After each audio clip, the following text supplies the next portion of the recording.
The National League last year, who are the teams that got in? Atlanta won the East. St. Louis won the Central. Lest we forget, Los Angeles had their greatest regular season ever, and Ever. they won.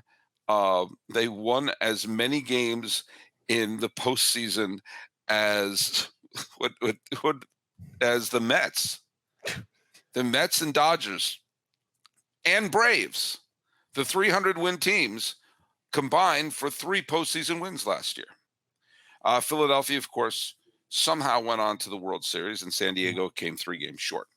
Now, a lot of predictions are going on, and including, and I'm about to make my official picks pretty soon.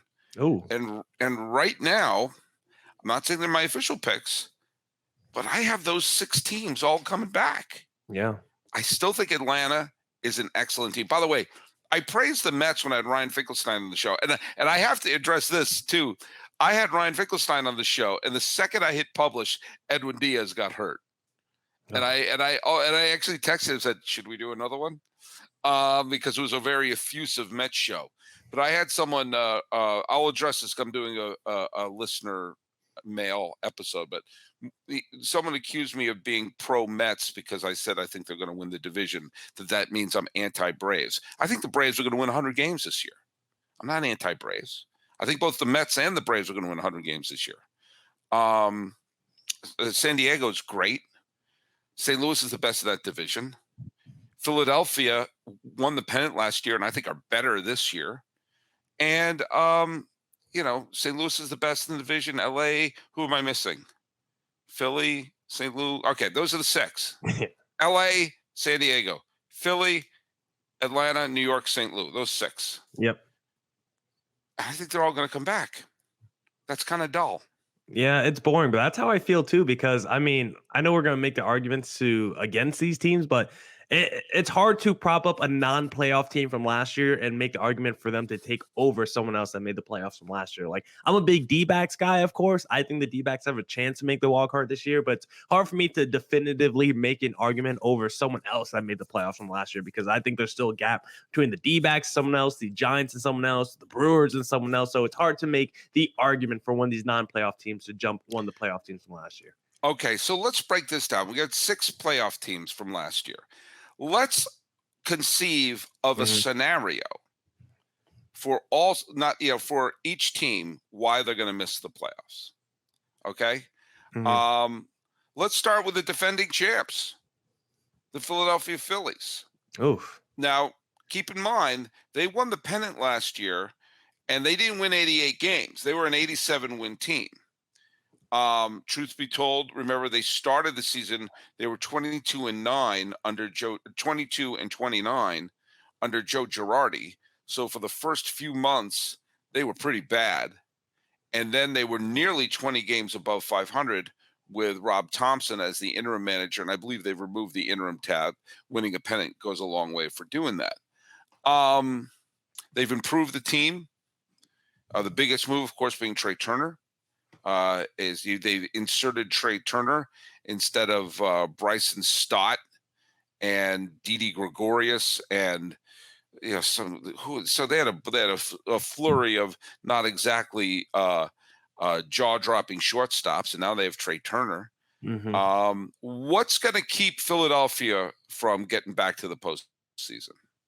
Yeah, maybe it's the lack of the Bryce Harper effect, because we know he's starting the season with Tommy John. He might miss half the year, and he was by far and away their best offensive player from last year, coming off the MVP season 2 years ago, and maybe just missing that energy in the middle of the lineup, because for long stretches during the postseason, it was a lot of Bryce Harper or a bust when it came to that Philadelphia Phillies offense. And I feel like the spark plug that Bryce Harper is, the energy that he carries, the gravitas, the gravity that he has in your lineup. Kyle Schwarber is still a beast. He's going to hit 40-plus home runs probably again. Trey Turner is one of the best shortstops in Major League Baseball, but Bryce Harper is the glue. He's the catalyst in that lineup. And maybe missing him could be the difference between making it and not making it, because their lineup was still good last year and it still only led to 88, 89 wins. So maybe not having that extra superstar in your lineup this year, and you're still not getting a bounce back, maybe from a Nick Castellanos, maybe Bryson Stott doesn't hit that ceiling like you might have expected coming into the year. Then you're missing Bryce Harper. Maybe it's a combination of things, because for a lot of these playoff teams,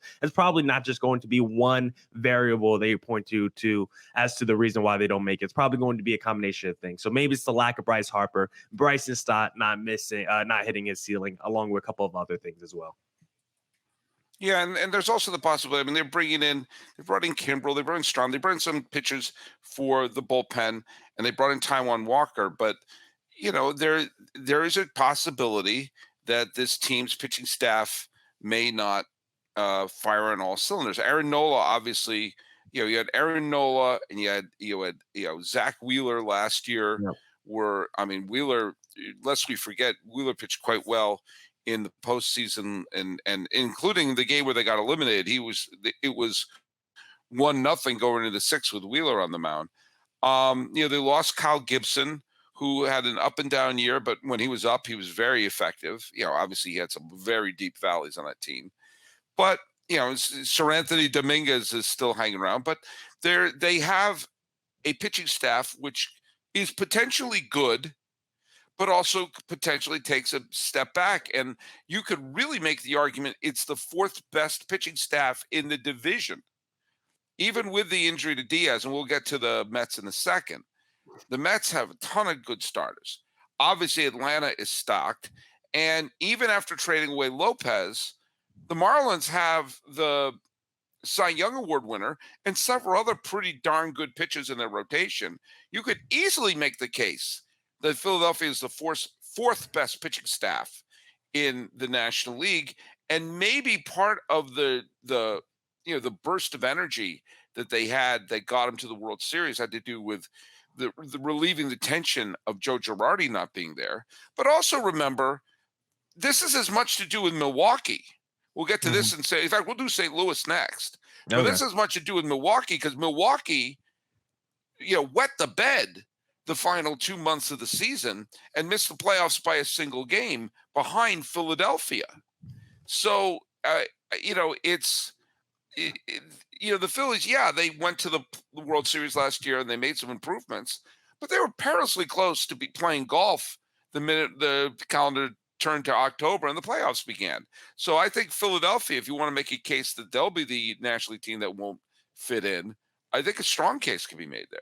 Okay, I like that. Lack of Bryce Harper and lack of rotation depth, because if Wheeler or Nola goes down with injury for like 2 months, I don't know what you do in that situation. All of a sudden, Taijuan Walker's your number 2, and then it's a whole bunch of just random dudes in the rest of that rotation. Like the fact that we had like a Zach Eflin bidding war this offseason tells you I don't know what level of importance he was to the Philadelphia Phillies. So they might be just one rotation injury away from not making the postseason. All right, let's move to St. Louis, because remember, St. Louis was up 2-0 going to the 9th inning of that first game of the wild card series when they had a bizarre collapse. And suddenly the feel-good story of Albert Pujols getting back to the World Series as a Cardinal kind of sort of didn't happen. They finished 7 freaking games ahead of the Milwaukee Brewers. And some stalwarts are not coming back, like Albert Pujols and Yadier Molina. They had it, obviously, with Oliver Marmol, they had a solid season, winning 93 games. And I think they're a pretty solid bet to win the division again. But lest we forget, they didn't run away with it too much last year. That they had a mediocre middle part of the summer last year. And at one point, I'm over at baseballreference.com, the single website in the history of the planet Earth. And they trailed Milwaukee by like 5 games at one point. And they were not in first place by themselves until the early August. Lest we forget, Milwaukee was in first place for most of the season last year. Yeah, for St. Louis, to me, I just feel like they're kind of top heavy. I'm not sure they have the overall depth of talent that I'm looking for because, of course, you got Paul Goldschmidt, who's coming off the MVP season. You got Nolan Arenado, who's another top three guy. But you look at the rest of the lineup, does anyone really scare you? Like Albert Pujols was kind of important to that Cardinals team last year. Like Tyler O'Neill had a pretty down season. I'm not really scared of the Tommy Edmonds of the world. We'll see if Nolan Gorman could do it. And the same thing with the rotation. Like Adam Wainwright, I guess he's coming back. He's like 41 years old. Miles Mikolas, I like him, but he's also a mid 30s guy. And then after those two, I guess you got Jordan Montgomery. Then you look at the bullpen. I think after your top two relievers, it gets pretty thin as well. I feel like in every phase of this Cardinals team, from lineup to rotation to bullpen, you could point to 2 to 3 really high end level players at those certain spots in those teams. And then the rest of the depth, I think it's just overall kind of weak. So I think this Cardinals team is too top heavy. And if one of those guys like a Goldschmidt, a Wainwright, maybe one of their top relievers gets hurt, I think it will be a huge blow to this Cardinals team. I don't think they have the depth to withstand injury. Yeah, in fact, remind me, you did it. It was either last week or the week before. You and I were talking about which team has the budding core four, and I Mhm. brought up St. Louis because they have, The they two have MVP. They have the top two MVP, finalists last year.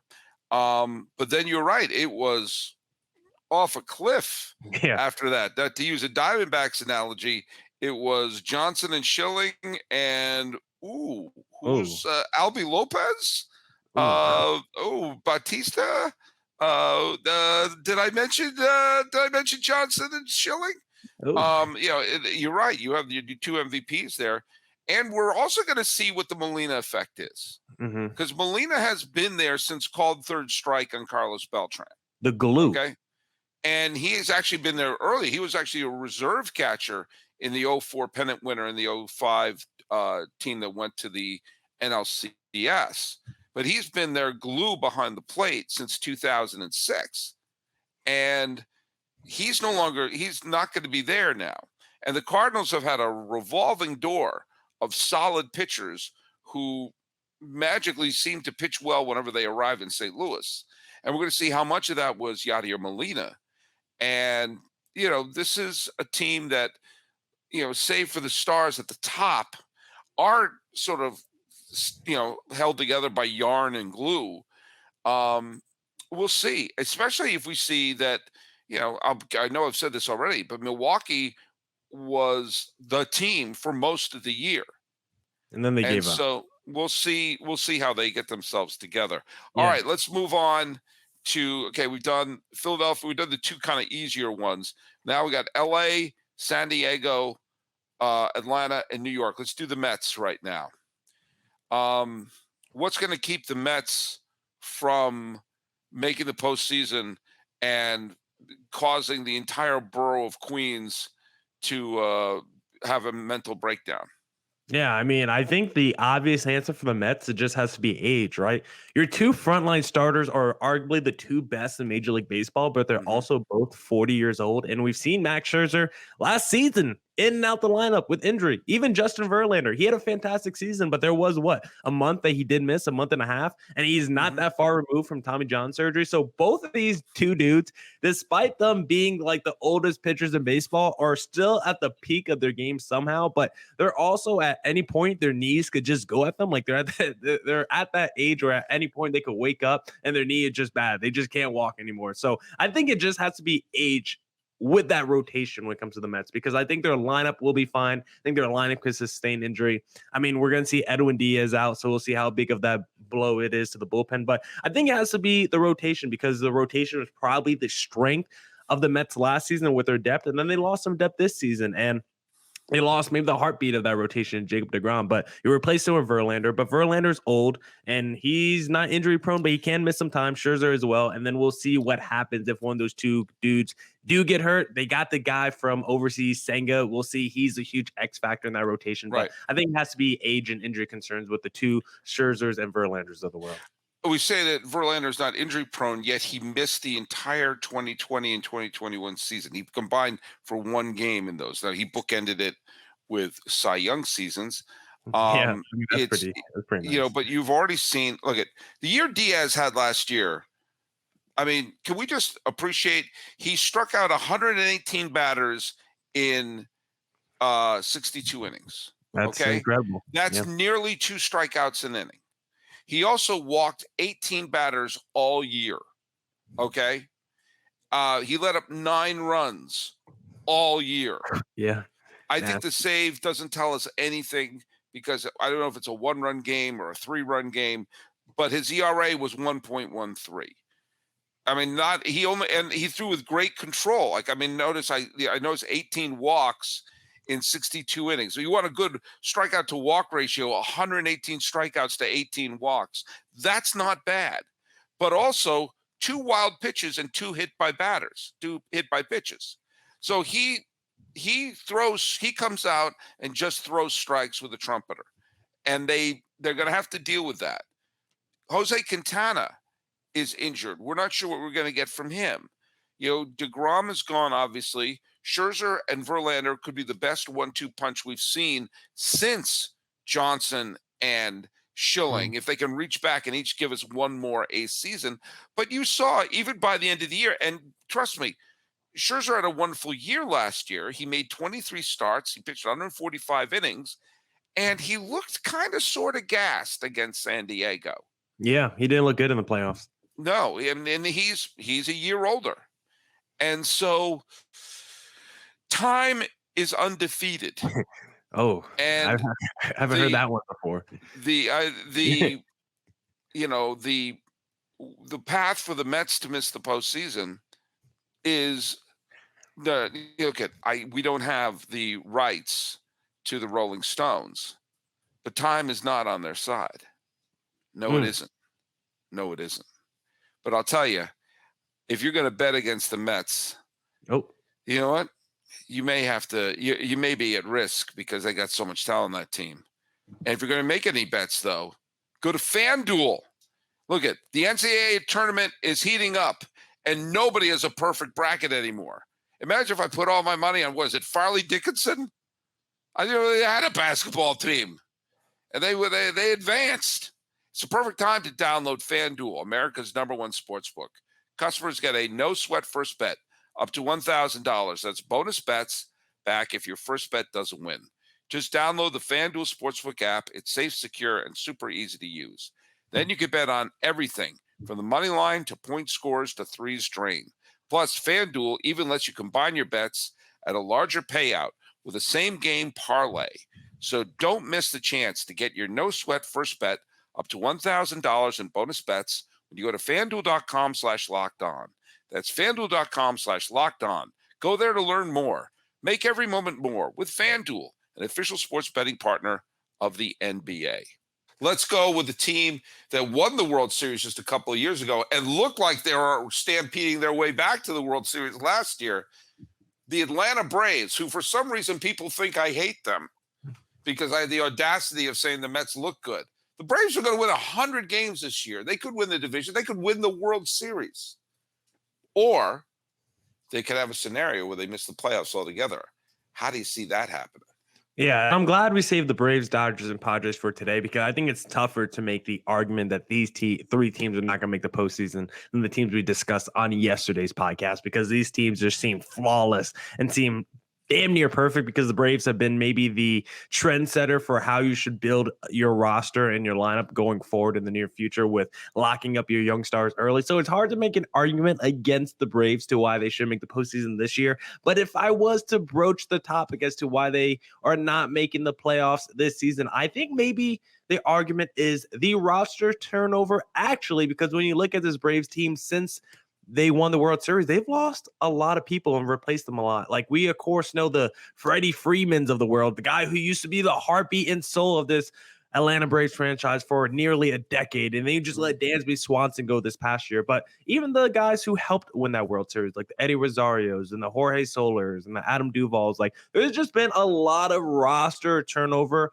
with the Braves the last couple of years. And maybe it's the lack of chemistry and cohesion. You just went out there and traded for Sean Murphy this past offseason, who's a good catcher, but maybe just adding another body and talent into the team will actually be a detrimental effect. And Ronald Acuna is a stud, but there's always seems to be a little tiff or taff and a little just just a little tension in the air whenever we talk about Acuna and the Atlanta Braves. So maybe it's a chemistry thing that disrupts this whole Braves franchise, because it's tough to make an argument against this Braves team when you look at the talent on paper. You look at the lineup, you look at the rotation, you look at the bullpen. This team is stacked at pretty much every phase. So maybe it has to be an internal fire that destroys this thing from the inside out instead of like outside forces affecting the Braves franchise.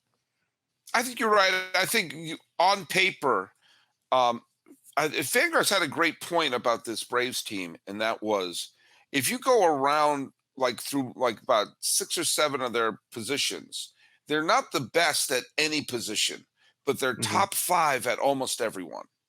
Yeah, they're And just deep. so, yeah, the depth of it, and that reminds me a little of the Joe Torre Yankees. When you saw, like, for example, that 98-99 team, you went around, you could find uh, first base, Mo Vaughn or Frank Thomas or Rafael Palmeiro were better at first base than Tino Martinez, but Tino was great. Go around Robbie Alomar was a better second baseman, but Knobloch was great. You can make the case of, Vizquel was a better fielder. Garcia Parra was a better hitter. A-Rod was the better all-around player, but Jeter was still great. You had better outfielders like Griffey Jr., Juan Gonzalez that existed out in baseball, but having an outfield that had Bernie Williams and Paul O'Neill in the revolving door and left was still great. And so they had an answer at every position. And the Braves remind me of that. Is Matt Olson as great as Freddie Freeman? No. And Freddie Mhm. Freeman remains an MVP candidate. But because Matt Olson is still a very productive player, first base doesn't turn into a hole. Now, what could happen? Michael Harris had a wonderful rookie year.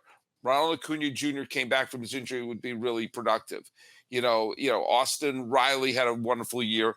You could see, you saw the entire outfield get injured in 2021. As it happened, they responded, but you could see that there's definitely a scenario where that couldn't happen. Or look up and down this lineup of the players in their 20s, a slump here, a slump there. Next thing you know, they're losing a bunch of 2-1 games. I don't think you could look at, their bullpen is second to none in terms of Mhm. depth, but bullpens and star relievers tend to flame out. You don't have, with very few exceptions, relievers who are super effective for 10, 11, 12 years. And, Max Fried is obviously an ace. Kyle Wright had a phenomenal year last year. Spencer Strider was terrific, but either injury or regression to any of them could open up the door for a team to pop in. Yeah, it would have to be like a regression argument that you make for this Braves team, just because it feels like this team can sustain injury. And the two rookies that from last year that are finished, as the rookie of the year finalists, and Strider and Michael Harris, like getting a full season out of those two this year. And if there's any sort of, you talk about regression, but if there's any sort of progression from those two players where they just get 5% better, 3% better, and you get a full season off of both of those guys, because as rookies, they look like all-star level players. I mean, Michael Harris was already a 2020 player in just 115 games. Spencer Strider looked freaking dominant the 20 starts he had. If you get 30 starts from Spencer Strider, where he's like 3% better, and 150 games out of Michael Harris, where he's like 3% better, this Braves team might add 2 more all-stars to the all-star game this year. And it's probably a lot more likely that they win 115 games than they win just 85 games or go 500. Yeah, I got to say, when we were trying to figure this out, the Braves was the single hardest one. And by the way, keep in mind, people who say I've been hating on the Braves. I just finished saying I think the Braves are the single biggest lock of of any of the returning postseason teams. And I can tell you one thing right here and now: Snitker's job is so safe. The Braves don't have to be looking for a new manager. They don't need to send out any resumes for the managerial position in Atlanta. And by the way, when it comes down to hiring, these days, every new potential hire can feel like a high stakes wager for your small business. You want to be 100% certain you have access to the best qualified candidates available. That's why you have to check out LinkedIn Jobs. LinkedIn Jobs helps you find the right people for your team faster and for free. You can add your job Put on the purple hashtag hiring frame to your LinkedIn profile and spread the word that you're hiring. Simple tools like screening questions make it easy to focus on candidates with the right skills and experience so you can quickly prioritize who you'd like to interview and hire. It's why small businesses rate LinkedIn jobs #1 in delivering quality hires versus leading competitors. LinkedIn Jobs helps you find quality candidates that you want to talk to faster. Post your job for free at linkedin.com/LockedOnMLB. That's linkedin.com/ you like the slash there, /LockedOnMLB to post your job for free. Terms and conditions, of course, apply. All right, we're seeing the glass half empty for surefire teams in the postseason.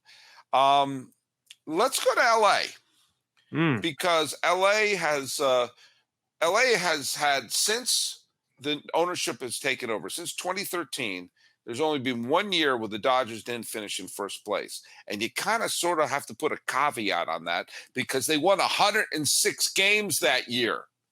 They won 106 games in their wild card year where they finished 1 game behind San Francisco and then wound up swinging their way past San Francisco and getting to Game 6 of the NLCS that year.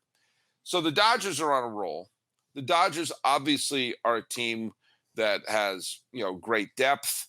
Obviously has a team that has a World Series or bust mentality. They got to win another World Series for this run to answer the questions. I thought they were going to stampede their way to the World Series last year. Then again, I also thought they were going to win in 2019. So basically, whenever I praise the Dodgers, get yourself to FanDuel and bet against them because I've done something to them. But the Dodgers are going to go into this year as the defending National League West champions and seen that they really felt like they deserved to win the 2018 World Series, are doing everything in their power to sign as many Red Sox from the 2018 World Series so they can at least say, hey, maybe we did win it through osmosis. Oddly, a bunch of those Dodgers are now in Boston. It's weird. It's weird. Yeah. It's weird. But Flip-flop.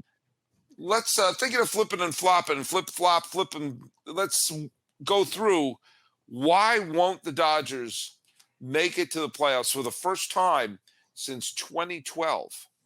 Well, I think it's two things. I think it's like the Atlanta Braves, a little bit of a talent drain or like the roster turnover. And I also think it's just natural decline when you look at this Dodgers team who has been at the pinnacle, the peak for the last decade or whatever, running the NL West. Maybe it's just time for basically the whole Clayton Kershaw era. They've been at the top, and now we can start to see the end of the Kershaw experience as he gets older. And as he gets older, I think the time for the Dodgers is starting to dwindle down. It's time to start the sunset for the Dodgers because we know Clayton Kershaw is a little bit older, going to be 35, still producing at a very high level. But for some of these Dodgers, like the Max Muncies of the world, I think you're starting to see the decline, maybe even the Chris Taylors. Like these guys are entering their early 30s.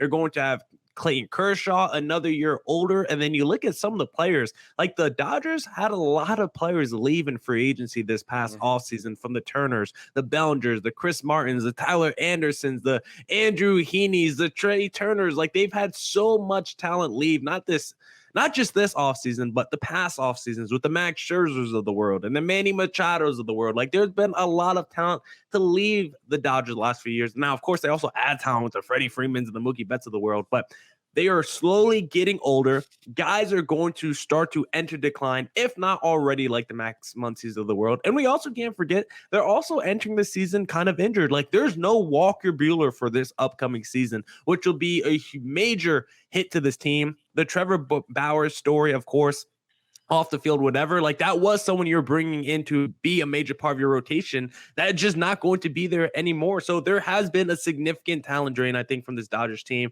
the last 3 years. I think they've gone older, and I think they've got some players that are just starting to enter their decline, with some of their young guys like the Walker Buehlers of the world being hurt already and missing this upcoming season. I think it's a whole combination of things as to why the Dodgers are not going to be good. I think their overall ceiling has just taken back 2 to 3 notches. I think here's what I really agree with you on. I think we're going to see what the importance of Trey Turner was on the team. You remember, like a year or so ago, they lost Corey Seager, and now Yeah, I they've forgot about that. lost Justin Turner, and they've lost Cody Bellinger. They lost a lot of the players who were key parts of those teams. And Jock Peterson. And yeah, exactly. And you're going to find out how important some of those players were when you start playing the game of Jenga of removing the key members of the team. But the major point you make, this is, Urias is going to have to be the ace of the staff. You don't know what you're going to get out of Kershaw, and anything you get out of Kershaw this year is almost a bonus. But you already saw the injury to Buehler, the injury to Tony Gonsolin. I mean, this is already a team who did not make the big, huge splash. They brought in pieces, and JD Martinez and a couple other players who they bring in. Freight train. Peralta. There's some good, quality players, but you don't have that one spark plug. And Gavin Lux is out for probably the year. It sounds like. Yeah, so some of those young players that they were hoping were going to be blossoming this year, because remember, Lux had a terrible start to the season. He actually finished the season quite well. It was actually kind of the well. His stats didn't show how good a year he actually had, and as it turns out, we're never going to find out what he's going to do this year because he's done. And so the fragility of the veterans, I think, is the biggest argument against Los Angeles. I still think Los Angeles is going to win. I still think they have enough talent to win. And I also think that if they don't win the division, and right now I'm not picking them to win the division, but I still think that even a regression to the low 90s, high 80s is probably enough to still make the postseason. It does make them very vulnerable. This is a very vulnerable team. And this is the most vulnerable team I've seen on the Dodgers since the new ownership showed up, in the middle of 2012. And just comparing the Dodgers to these other teams that we're discussing in the last two pods, who do you think is the most vulnerable of all the playoff teams from last year to make it that couldn't miss it this year? Because it might be the Dodgers. You think it's Philly? I still think it's Philly. I think it's probably I think it's a lot closer maybe between those two teams than maybe what people realize just because of the talent drain, the injuries that we've seen with the Dodgers. But I think the Phillies could still be the right choice there. Yeah. I mean, but the scenario, like we were grasping at straws for coming up with a reason for the Braves. Yeah. For the Dodgers and Mets. The Dodgers and Mets could meet in the NLCS or they could miss the playoffs. And a lot of it just depends on the health and the and whether or not some of these players, especially when it gets down towards the end of the year, some of them may need that little boost energy. Yeah. It's not always, you need that little bump. And if you need a little bit of boost energy yourself, grab yourself a Built Bar. Because guess what? It's time for the Built March Madness bracket. Are you going to have the Farley Dickinson of protein bars? Well, it's here. We know you have a favorite bar or puff, and now's your time to make it count. Go to Built March Madness to vote for your favorites. I'm going to be voting for raspberry. Why? Because I love it. I love it. Who are you going to be voting for? Who's your bar? I love a little brownie batter, cookies and cream. Love my brownie batter. Love my brownie batter. You know what? If you want your bar to win, then you'll be voting for that bar too. Support your team, support your bar, and when you vote for your favorite bar or puff, you'll be entered into a drawing where 50 lucky Locked On MLB listeners will get a free box of Built. Not only that, but one Locked On fan will receive a 12-month subscription to Built to have Built's best bars or puffs delivered monthly straight to your door. You got to try Built. Best protein bar ever. Seriously, they're so amazing, you won't think that they're good for you. And what makes Built bars so good? For starters, they're all higher in protein, low in sugar, and covered in 100% real chocolate. That's right. I didn't make that up. Real chocolate. So run to BuiltMarchMadness.com right now to vote for your favorite bar or puff and pick up a box while you're there. You can vote every day in March, so hop in and support your pick. And you know what they say, Built Bars, they're still good. Okay, we got one last one. Yep. And again, this one's a tough one.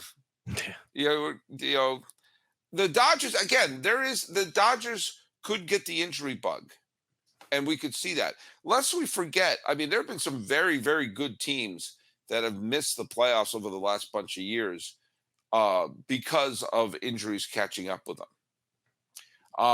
I have to say, in full disclosure, I don't want to see it happen to the Dodgers. Why?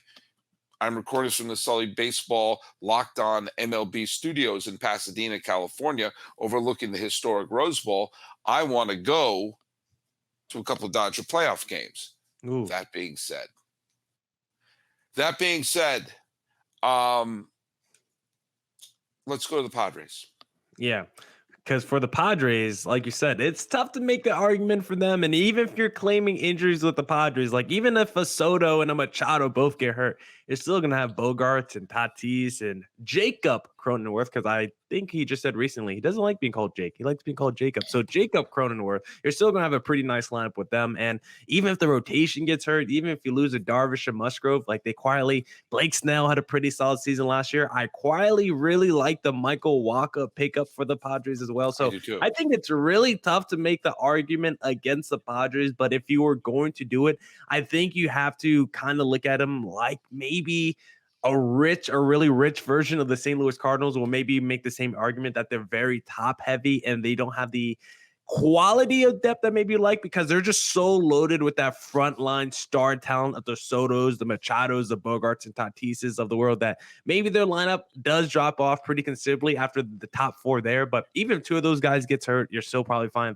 if you're the Padres. Same with their rotation. If a Musgrove or a Darvish gets hurt, it gets a little bit thinner after them, but they did still do a pretty good job of building out the back end of that rotation with the Wakas and the Seth Lugos of the world, and Blake Snell might have a bounce back. So I'm really grasping at straws when it comes to making an argument against the San Diego Padres. Maybe you look at that bullpen, because they kind of had trouble closing games last year, and they really didn't have a solidified ninth inning guy, someone that could just shut the door. And maybe that's where you look at this Padres team. They could score all the runs that they want. They're going to have a great offense, but do you trust them in those high leverage moments to shut the door when there's two men on, two outs, and you got to put this guy away to win the ball game? Maybe that's where the Padres struggle this season. Yeah, I mean, the bullpen is the one point that I can look at and say maybe they can be vulnerable there, but It's tough. it's tough because there's so much talent on that team. It's like an all-star team. It would have to be a complete collapse. And that's what it would just have to really just be them, falling all over themselves. So we've talked about the six National League playoff teams. We've made a pessimistic case, and I think that the two, well, let's say the four main teams that could sneak up. I like any team that has good pitching. The Marlins have good pitching, which means there could be a bunch of those games where they play, if they play two games against a bad team and they have the best pitcher all three games, they're going to win a bunch of those 2 out of 3 in those series and maybe beat up on some of the bottom feeders. And I think, the Marlins, who had a bad year last year, despite the Cy Young Sandy Alcantara season, I think they're going to be closer to 500 this year. I really do. I think Milwaukee is still, they had a winning season last year. I think they're still a quality team. San Francisco, I don't know what to make of them. You go from 107 wins to 81 wins. I don't know. I don't think they're a 107 win team, and I don't think they're an 81 win team. I think they're somewhere in the middle. And I think I think that they could be a team that sneaks up on it. But I think Milwaukee is the most likely, just because they still have the pitching talent to do it. But there you go. There's the six and the case against them. And I think it's fair to say, look, we all like to bring up the Giants' 107-win season, right? Did anybody feel like that team that year was as good as 107 wins? Did anybody feel like that team was going to go far in the postseason? I know they had a great regular season. They won a whole bunch of games, but we all know in our heart of hearts, it was pretty fluky, and that team was never going to go that deep into the playoffs. So I think we need to stop talking about it, Giants fans. Let's not bring it up. We won 107 games. You guys were always frauds, and we know that. Okay. I just even said I didn't think they were a 107-win team. But I also didn't think they were an 81-win team. I think they had 2 straight years where they're like, wait a minute, they're not this good. Wait a minute, they're not this bad. It was a little bit of a back and forth right there. But Right now I'm still picking the six. Yeah. The sinister six of Los Angeles, San Diego, New York, Atlanta, and St. Louis. I have San Diego winning the division. I keep going back and forth between the Mets and the Braves of who's going to win that division. I'm leaning a little Braves right now, but you get Yep. me on the right day. I may be leaning a little Mets. And I just think St. Louis, I think they're a little bit better than Milwaukee, and I don't see the Cubs, Reds, or Pirates really contending this year. So I think it's going to be a two-horse race, and neither one of them is exactly, Seabiscuit. Yeah. So, there we go. Unfortunately, I think the NL might be chalk when it comes to playoffs. The American League, I think, could be kind of wacky because I know you hate some of those teams I brought up, but I wouldn't count out the Texas Rangers and the Los Angeles Angels just yet to make a wild card team. But for the National League, I'm a big D-backs guy, but even with their young talent, it's hard for me to expect them to surpass the Philadelphia Phillies or we all like the Miami Marlins. I think they have a stacked rotation, but I just don't think they have the lineup yet. I just don't think they have enough offensive pieces. I just don't think they could score enough runs. Like, I think they're going to be in so many ball games because their pitching is so good, but I also think they're going to have so many 3-2 losses where Marlins fans are just going to be frustrated, where it's like, if we could get two dudes on base and just do a little, play a little small ball baseball like the Royals back in 2016, could maybe be a really fun team and competitive team. But I just don't trust that offense of the Marlins right now. So I think it's just going to be chalk once again when it comes to NL playoffs. But I think the American League, Sully, is where I think when we do this topic next week, I think the American League is where we can have some fun.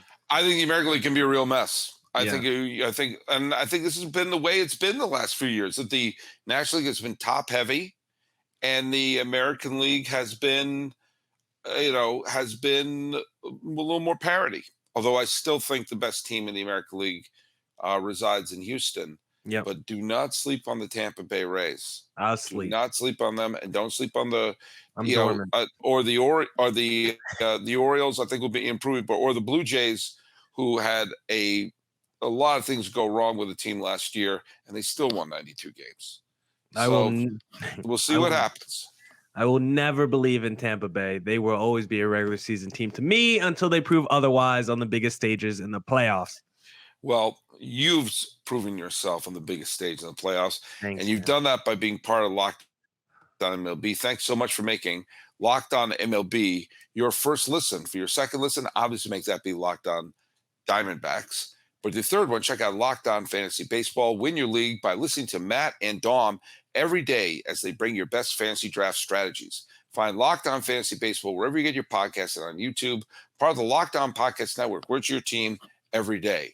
Hey, Miller Thomas, tell people where they can listen to your show or watch it for that matter. Hey, you can follow me on Twitter at CreatorThomas24 for my personal account. Look up the show account, Locked On Diamondbacks. Just type it in the search bar, Twitter and Instagram.